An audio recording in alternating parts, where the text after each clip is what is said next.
Hey everyone, welcome to the Council of Trent podcast. I'm your host, Catholic Answers apologist Trent Horn. And today I want to talk about how LGBT ideology ruined the concept of friendship. But before I do that, please be a friend to this channel by liking the video and subscribing to our channel so you don't miss all of our edifying content. All right, so what do I mean? I'm not saying that people with same-sex attraction or sexual identity disorders ruin friendship. I'm talking about the vocal elements within the LGBT movement that want to turn any display of love between people of the same sex into a sexual relationship. What motivated me to talk about this was the online banter about the upcoming animated series Frog and Toad, which is based on a 1978 children's book. Now, I love the Frog and Toad books. My children love them. They enjoy listening to them on Audible. And they're just fun stories about Frog and Toad exploring the world, but they have this fun quirkiness about them.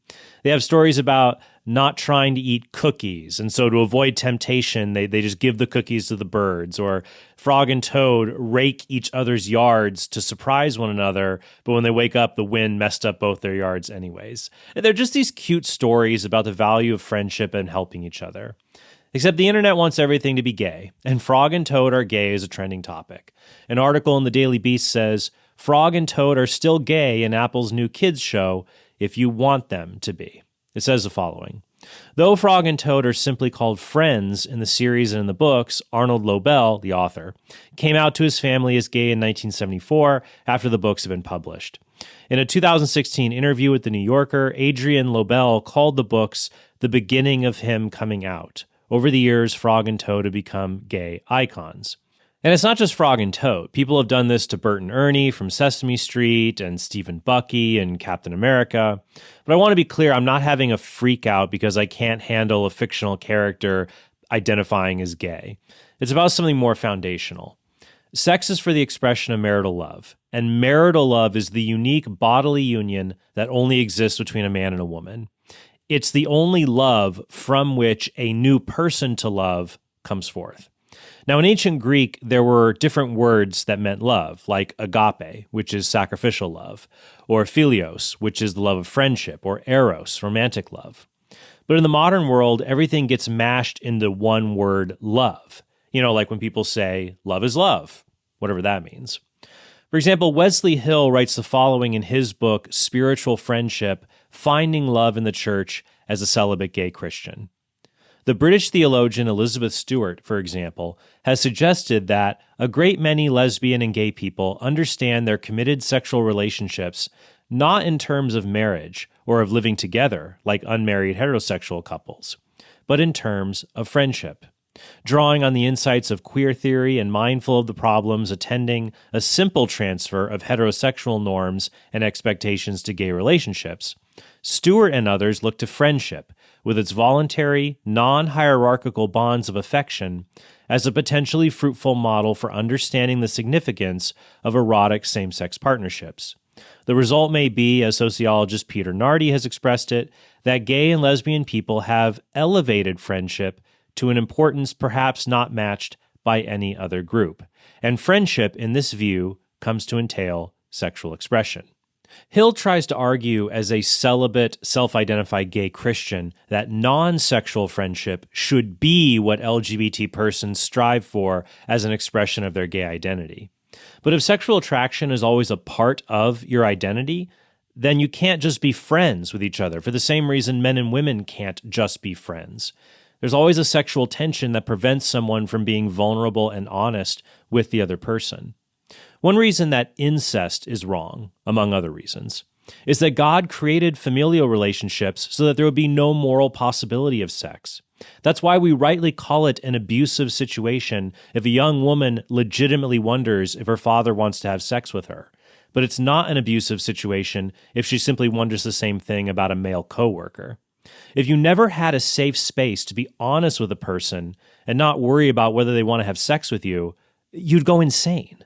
But LGBT ideology only works if sex is not for uniting men and women as a one-flesh union in a way so that it's distorted or perverted if it's sought outside that context.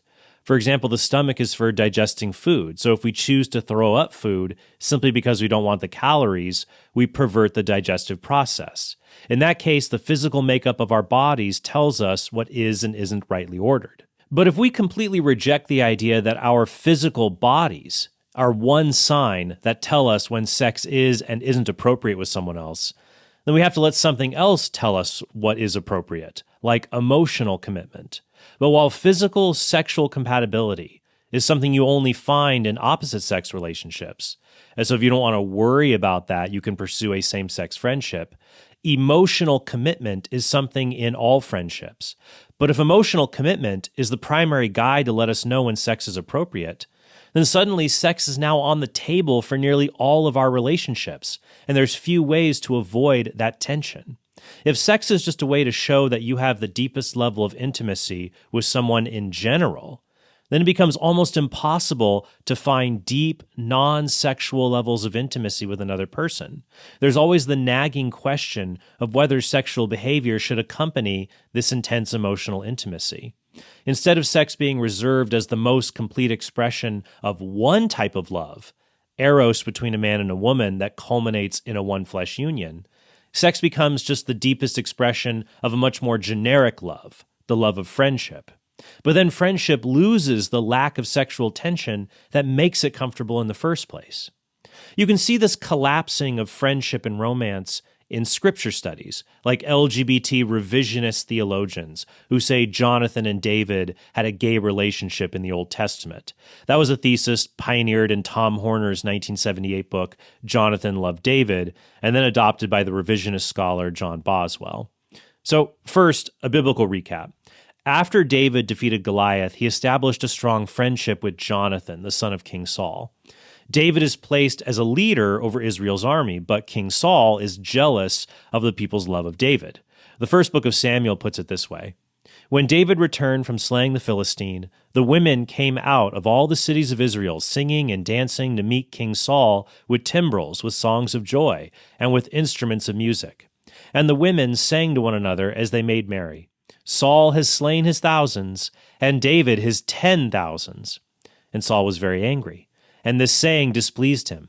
He said, They have ascribed to David 10,000s, and to me they have ascribed thousands. And what more can he have but the kingdom? And Saul eyed David from that day on.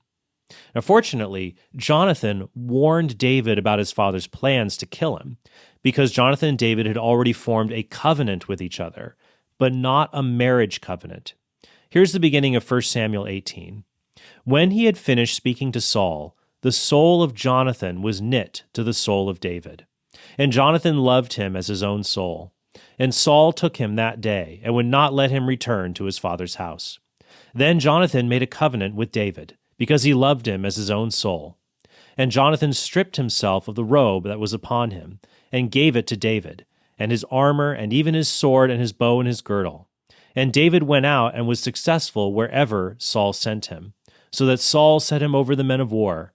And this was good in the sight of all the people, and also in the sight of Saul's servants. At the end of 1 Samuel, Saul and Jonathan die at the battle of Mount Gilboa, and David reflects on this in 2 Samuel chapter 1, where he says, How are the mighty fallen in the midst of the battle? Jonathan lies slain upon thy high places. I am distressed for you, my brother Jonathan. Very pleasant have you been to me. Your love to me was wonderful, passing the love of women. David does not mean sexual behavior with Jonathan was more pleasurable than sexual behavior with women. What he means is that David had deeper levels of intimacy in the philios or brotherly love he had with Jonathan than the erotic love he had with his many, many wives. The language about being knit to the soul and stripping robes is also ancient kinship language related to familial love, not sexual love. Biblical scholar Robert Gagnon puts it this way. The two now relate as brothers, not as a romantic couple. Mention of the fact that Jonathan's soul was bound to David's soul no more expresses erotic love than do the words of Judah to Joseph in Genesis 44. If Judah returns to his father Jacob without Benjamin, Jacob will die because Jacob's soul, is bound up with Benjamin's soul. The verb kasar usually refers to a binding together of people for political purposes. In effect, Jonathan is assuring David that he has hitched his fortunes to those of David, politically and emotionally. The language of love is typical between an overlord and vassals, or between two political rulers of roughly equal power. For example, future vassals of the Assyrian king Ashurbanipal were instructed, "You must love him as yourselves." King Hiram of Tyre is described as a lover or friend of David's. Finally, I need to talk about Catholics who have same-sex attraction and don't engage in sexual behavior outside of marriage, but still believe they can have spiritual friendships with people of the same sex they're attracted to. There's a great article in First Things from March of 2023 by Bethel McGrew that covers this. It's called How the Side B Project Failed. To provide some backstory, among Christians who identify as being gay, there are two groups. The side A Christians who think homosexuality is not a sin, and the side B Christians who think it is a sin, and so they choose to live chastely. The failure is about those side B Christians who also want to have what seem like gay relationships, but without sexual relations. It seems like playing with fire and a huge source of temptation. One of them is in the Catholic world is Eve Tushnet, who wrote the book Gay and Catholic back in 2014. In a blog post published in January of this year, Tushnet described a relationship she has with another woman, saying this: "If you see us out and about, including at Mass, you'll likely guess that we are a lesbian couple. We are. We are also learning to live more deeply in harmony with our shared Catholic faith, the bedrock of our lives and our love." Remember, they say that they're committed to chastity, so presumably they aren't engaging in sexual immorality. But McGrew notes that, quote, "Various side B writers have rejected the idea that homosexual temptation is uniquely disordered. In his 2017 book, All But Invisible, Revoice founder Nate Collins argued that the word disordered should apply equally to any sexual attraction outside monogamous male-female marriage. That same year, future Revoice collaborator Gregory Coles published his memoir, Single Gay Christian, in which he speculated that his homosexual proclivity was not even a result of the fall. Meanwhile, Hill, Belgau, and Tushnet all consistently normalized certain manifestations of same-sex desire, blurring the lines between proto-romance and spiritual friendship. I'm very skeptical of the spiritual friendship movement's ability to promote chaste relationships between self-identified gay and lesbian people who also call themselves couples. It just seems like playing with fire. It would be like a married man having a female friend he's attracted to, who he jokingly calls his work wife. The two of them may say they have a deep platonic relationship, just like the man has with his other male coworkers. But ultimately, temptation or despair will get the better of those two. That's why the Catechism says this: homosexual persons are called to chastity, by the virtues of self-mastery that teach them inner freedom, at times by the support of disinterested friendship, by prayer and sacramental grace, they can and should gradually and resolutely approach Christian perfection. Paragraph 2359. Note the wording of disinterested friendship. I understand it can be hard to be someone who has same-sex attraction and to find authentic friendship. If you're a self-identified gay man, then you may be attracted to male friends, and female friends may be attracted to you. It is a difficult cross to bear, but the answer is not to dump the cross and just try to have deeply emotional friendships with people we are attracted to and refer to one another as being part of a couple. If the attraction can never be illicitly consummated, you're playing with fire. The answer is to form deep friendships without couple language. The answer is to value the deep love of friendship without always wanting that love to become sexual, as the modern world seems to always propose. It's to acknowledge the beauty of how two men or two women best exemplify the love of friendship, that unique love, by having sex never enter the equation. Not because they aren't emotionally compatible with each other, but because they aren't biologically compatible right from the start. There's a very morally offensive movie that's one of my favorites. Sorry. It's called Superbad. It's about, in one sense, two teenage boys, played by Michael Cera and Jonah Hill, trying to have sex with their crushes at a party at the end of the school year. But in a deeper sense, it's about the far more intimate, non-sexual love of their own friendship that they have. and the tragedy in that this relationship is probably going to end because they did not get into the same college. At the end of the movie, after a night of drunken escapades, the two boys apologize for being mean to each other, and falling asleep in separate sleeping bags, they say, "I love you, and I'm not even embarrassed to say it." And Michael Cera's character says in response, "I'm not embarrassed.